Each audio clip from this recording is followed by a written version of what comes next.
अस्सलाम वालेकुम जी। आज हम लाहौर में एक साइट पर मौजूद हैं जहाँ पे सोलर सिस्टम इंस्टॉल है, किसी कंपनी ने इंस्टॉल किया हुआ है। ये 3 स्ट्रक्चर्स हैं, आपको नज़र आ रहे हैं। वीडियो बनाने का मकसद यहाँ पे बड़ा क्रिटिकल है। यहाँ पे असल में आसमानी बिजली ने स्ट्राइक किया और डैमेज किया। डैमेज जो है वो मैं तस्वीरों की शक्ल में इसमें वीडियो में साथ ऐड करवा दूँगा, लेकिन पहले मैं चीज़ समझा दूँ क्योंकि कस्टमर्स जो हैं वो ये सवाल करते हैं, तो उनके सवालों के इस वीडियो में कुछ जवाब इजीली मिल जाएंगे।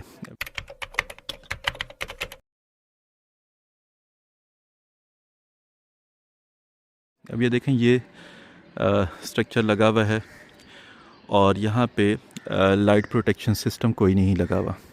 हाँ, जो साथ दूसरे घरों में लगे हुए हैं वहाँ पे लाइट प्रोटेक्शन सिस्टम लगे हुए हैं, अगर मैं कोई और दिखा दूँ, लेकिन वो भी प्रॉपर डिज़ाइन से नहीं होते जो मैं अक्सर लफ्ज़ इस्तेमाल करता हूँ कि इनका प्रोटेक्शन रेडियस होता है। तो मसलन ये लाइट अरेस्टर लगा हुआ है, तो अगर हम इसको कैलकुलेट करेंगे कि यहाँ सोलर से ये हाइट से इसका हाइट डिफरेंस कितना बनता है और इसकी हाइट के बाद यहाँ इसका जो प्रोटेक्शन रेडियस बनेगा वो इस पूरी छत को कवर नहीं कर सकेगा, ठीक है, कम करेगा। लेकिन बहरहाल ये तो जो इस वक्त जिस तरह हम खड़े हुए यहाँ पे तो लाइट अरेस्टर लगा हुआ ही नहीं है। अब हुआ ये है कि आसमानी बिजली जो सारे हमने इंस्पेक्शन किए घर के अंदर से भी तकरीबन यहाँ पे स्ट्राइक किए इसके सोलर एलुमिनियम फ्रेम के ऊपर। उसके बाद उसको जहाँ जहाँ जगह मिली है सबसे बेहतर रास्ता ये मिला है पेनिट्रेशन के लिए, और यहाँ से छत में पेनिट्रेट किए। और यहाँ पे मैं तस्वीर लगा देता हूँ कि ये छत नीचे से कैसी नज़र आ रही है। बेसिकली एक बहुत ज़्यादा हीट पॉइंट बनता है जहाँ से करंट एंटर हो रहा होता है। वो क्यों एंटर हो रहा है? बेसिकली यहाँ से जो सरिये गुज़र रही हैं वो सरिये दीवारों के साथ, दीवारें ज़मीन के साथ, ये सब कनेक्टेड है। तो आसमानी बिजली ने सिर्फ ज़मीन की तरफ जाना है, उसका और कोई मसला नहीं है। बादलों के ऊपर चार्ज है, बादलों के चार्ज ने न्यूट्रल होना है, उसने ज़मीन की तरफ जाना है। तो मैं थोड़ा सा इधर साइकी भी समझा दूँ। मैं कोशिश करता हूँ यहाँ पे अगर किसी तरह से ग्राफिक्स ऐड हो सकें इसी वीडियो में तो ठीक है, अदरवाइज़ फिर भी खैर है। आसमानी बिजली जो है वो अगर यहाँ बादल हैं तो जब बहुत ज़्यादा चार्ज इकट्ठा हो जाता है बादलों में और वो ऑपोजिट चार्ज उसका ज़मीन में इकट्ठा हुआ होता है, तो जब उसने डिस्चार्ज होना है तो आसमानी बिजली, आप कभी भी तस्वीर देखें तो उसमें लाइनें लाइनें लाइनें लाइनें इसी तरह होती हैं। वो लाइन सीधी नहीं होती, ऐसा नहीं होता कि बिल्कुल सीधी लाइन हो करंट गुजरने का रास्ता। वो कभी इस तरफ जा रही है, कभी इस तरफ जा रही है, लाइन इस तरफ जा रही है। इस एक लाइन को कहते हैं लैडर, ठीक है। ये लैडर आम तौर पे जब नेचर जिस तरह बिहेव करती है अगर उसमें स्टडी करें तो 45 to 60 मीटर का एक लैडर होता है। और जब आसमानी बिजली ऊपर से गुज़रती यहाँ ज़मीन के करीब आती जा रही है तो आखिरी 45 और 60 मीटर्स जो हैं वहाँ पे आके ज़मीन को जो सबसे करीब तरीन जगह मिलती है ज़मीन के चार्ज के ऊपर डिस्चार्ज होने की, वहाँ पे वो स्ट्राइक कर जाती है। तो इत्तेफाक से यहाँ पे जो हुआ वो यहाँ पे उसको जगह मिली और यहाँ से वो पेनिट्रेट करना शुरू की करंट, और यहाँ से इसके ऑपोजिट छत का जो साइड है उसकी आप तस्वीर देखें तो ये सारा जो है सीमेंट उखड़ा हुआ है। और जो साहब उधर बैठे हुए थे घर के अंदर, उन्होंने बताया वो उस कमरे में ही बैठे हुए थे। बहुत तेज़ रोशनी उनको छत से नज़र आई और वो रोशनी ख़त्म तो हो गई, लेकिन आँख को जाहिर सी बात है इतनी तो रोशनी देखने के बाद 2-3 सेकंड चाहिए होते हैं वापस रिकवर होने के लिए।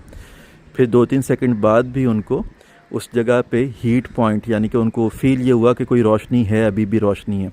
वो होता है ये कि जब इतने 1000 डिग्री सेंटीग्रेड तक टेम्परेचर चला जाता है कुछ लम्हे के लिए, तो वो ठंडा होते होते भी हमें, जिस तरह लोहा अगर गर्म हो जाए तो भट्टी से निकलने के बाद भी वो हमें आहिस्ता आहिस्ता से उसमें से रोशनी नज़र आती रहती है कुछ देर के लिए।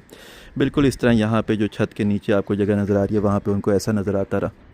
उसके बाद दूसरा जो रास्ता मिला होगा, मल्टीपल सरिये हैं छत के अंदर, वो सरिये कनेक्टेड भी होते हैं, आपस में बंधे हुए होते हैं। लाइट को जो दूसरा रास्ता मिला वो यहाँ से होते हुए यहाँ से बाहर, यहाँ भी मैं तस्वीर लगवा देता हूँ, आप साइड पे देखें, दीवार पे आपको नज़र आ रहा है। यहाँ से उसको उसने शिफ्ट होने की कोशिश की इसमें दीवार के अंदर, और वहाँ पे हीट पॉइंट बना और यहाँ से सीमेंट सारा झड़ गया। इसके बाद कहीं से सरिये के करीब से न्यूट्रल तार गुजर रही होगी, तो सरिया, न्यूट्रल तार, दरमियान में थोड़ा सा सीमेंट भी होगा, लेकिन ये सीमेंट और न्यूट्रल तार की इंसुलेशन काफ़ी नहीं होती इतने हाई वोल्टेज को रुकाने के लिए। तो वो न्यूट्रल वायर में शिफ्ट हो गई इलेक्ट्रोमैग्नेटिक इंडक्शन के ज़रिए, और न्यूट्रल वायर से होते हुए भी उसने अर्थ में जाने की कोशिश की। तो न्यूट्रल वायर में जाने के बाद घर की सारी चीज़ें जो हैं वो खुद ब खुद ही ज़ाहिर सी बातें जल जाती हैं, चीज़ों में धमाके होते हैं, फटती हैं, जो चीज़ें हैं वो कैपेसिटर्स होते हैं बेसिकली, उसमें वो ब्लास्ट कर जाते हैं।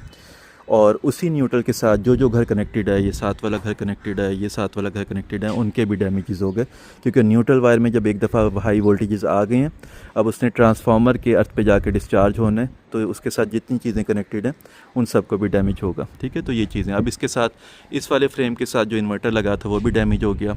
हाँ, इस वाले फ्रेम्स, ये 2 फ्रेम्स जो हैं इनका इन्वर्टर सेपरेट है, वो डैमेज नहीं हुआ, हमने सारी इंस्पेक्शन कर ली, सारी चीज़ें चेक कर ली। तो ये सारी चीज़ें जो हैं आपको बताने का मकसद क्या है? मकसद ये है कि जब बाज़ औक़ात कस्टमर्स को बता रहे होते हैं, बहुत सारी कंपनी समझा रही होती हैं कि आसमानी बिजली का आप अरेस्टर लगवा लें, तो कस्टमर यही कहते हैं, एक आम सा जुमला होता है कि ये सारों ने लगाया हुआ है, ये देखें सारों ने लगाया हुआ है, हर घर के ऊपर सोलर है, तो कभी कुछ नहीं हुआ, तो बिला वजह इतना एक्स्ट्रा ख़र्चा क्यों करना है? अब इसमें कस्टमर का कसूर ये है कि वो सिर्फ़ इस चीज़ को इग्नोर कर देता है। अब बाज़ औक़ात चलें, एक और अच्छी बात मुझे याद आ गई कि मसलन वो देखें, वो पानी की टंकी काफ़ी ऊपर है, कस्टमर कहते हैं हमारे करीब पानी की टंकी है या मोबाइल टावर है या कोई ऐसी चीज़ है, ट्रांसमिशन लाइंस हैं, तो हम नहीं लगाएं। मसलन ये मोबाइल टावर भी नज़र आ रहा है, आप देखें। तो आसमानी बिजली इस तरह से बिहेव नहीं करती, ये आपके पास इसका वाज़ेह सबूत है जिस साइड पे हम खड़े हुए हैं।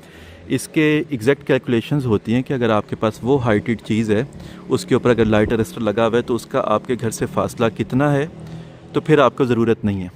अगर मोबाइल टावर के ऊपर लाइट अरेस्टर लगा हुआ है, उसका आपके घर से फासला कितना है, तो आप उसके प्रोटेक्शन रेडियस में हैं। इसी तरह ट्रांसमिशन लाइन भी। लेकिन अदरवाइज़ आप सिर्फ ये अजम्पशन नहीं ले सकते कि वो यार वो उनकी चीज़ें हैं तो आसमानी बिजली ज़ाहिर सी बात है उसी पे गिरेगी, इतना दूर तो नहीं लग रहा ना। तो ऐसा नहीं होता, ये आपके पास सबूत है जहाँ पे हम साइड पे खड़े हैं। तो एक तो कस्टमर का कसूर ये है, दूसरा जो है सोलर कंपनीज़ का भी कसूर है। हर किस्म के लोग, ज़ाहिर सी बात है, कस्टमर साइड पे भी हैं अच्छे और बुरे, और सोलर कंपनीज़ में भी अच्छे बुरे। वो ये करते हैं कि या तो नाम का सिर्फ लाइट अरेस्टर लगा देते हैं, हल्का सा कहीं साइड पे छुपा के लगा दिया छोटा सा, उसकी अर्थिंग भी कॉमन कर दी, AC DC और सब की अर्थिंग कॉमन कर दी। तो ये मसला ये होता है, अब अगर आसमानी बिजली स्ट्राइक कर जाए इस केस में जहाँ पे लाइट अरेस्टर नहीं लगा हुआ या लाइट अरेस्टर लगा हुआ और उसकी सारी चीज़ें कॉमन हुई हुई हैं, तो उसमें जो डैमेज होती हैं वो उसके बाद बहुत सीवियर हो जाते हैं। अब इधर जो घर के लोग हैं उन्हें ये भी शक है कि यहाँ पे जो सीमेंट है, ये कंक्रीट है छत की, उसकी स्ट्रेंथ कितनी रहेगी, और जाहिर सी बात है बड़ा जेन्युइन इनका वो है केस कि उसकी स्ट्रेंथ कितनी रहेगी यहाँ पे, अब कंक्रीट उतनी मजबूत है भी या नहीं है। जब इतने हाई टेम्परेचर के ऊपर जाती है चीज़, तो उस जगह पे कंक्रीट जो है उसके जो मॉलिक्यूलर बॉन्डिंग होती है सारी की सारी वो वीक हो जाती है। अब ये सिर्फ एक केस है, इनके घर की जो अप्लाइंसेस जली हैं वो लाखों की, वो एक अलग बात है, वो जलना अलग बात है। तो कस्टमर्स को भी चाहिए कि वो चीज़ों की जो इंजीनियरिंग में रिकमेंडेड चीज़ें हैं, जिस तरह अगर सोलर सिस्टम लगाना है, सोलर सिस्टम में ज़ाहिर सी बात है पैनल लगने ही लगने हैं। आप इसको मजबूरी समझ के ना लगवाएं कि पैनल लगने हैं तो मजबूरी ये लगा रहे हैं, ये भी सिस्टम का हिस्सा है। और उसी तरह प्रोटेक्शन की जो सारी चीज़ें हैं, ब्रेकर्स वगैरह हर चीज़, वो भी प्रोटेक्शन का हिस्सा है और अर्थिंग भी प्रोटेक्शन का हिस्सा है। तो जब ये पूरा सिस्टम लगना है तो फिर सारी चीज़ें ही लगनी हैं। उसमें आप अपनी सिलेक्शन करेंगे तो बाज़ औक़ात बड़ा नुकसान होने का ख़तरा होता है कि हमने कहा कि जी ये तो मजबूरी है, सोलर पैनल तो लगने ही लगना है, अदरवाइज़ जनरेशन नहीं होगी, इन्वर्टर भी लगना है, बैटरी भी लगनी है। लेकिन चलें अर्थिंग छोड़ देते हैं, या हम ना लाइट अरेस्टर छोड़ देते हैं, या ब्रेकर्स हम कम लगा लेते हैं। जिस तरह इस घर में भी ब्रेकर्स जो हैं वो सारे नहीं लगे हुए, ब्रेकर्स की कुछ जो चीज़ें लगनी चाहिए वो नहीं लगी हुई।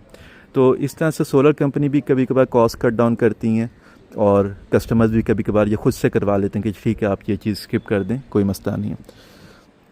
लेकिन इस साइट पे क्योंकि ये वाक़या हुआ था, कस्टमर्स ने हमें बुलाया इंस्पेक्शन के लिए, सारी चीज़ें हमने देखी, तो मैंने कहा कि आपके साथ डिस्कस कर लूँ।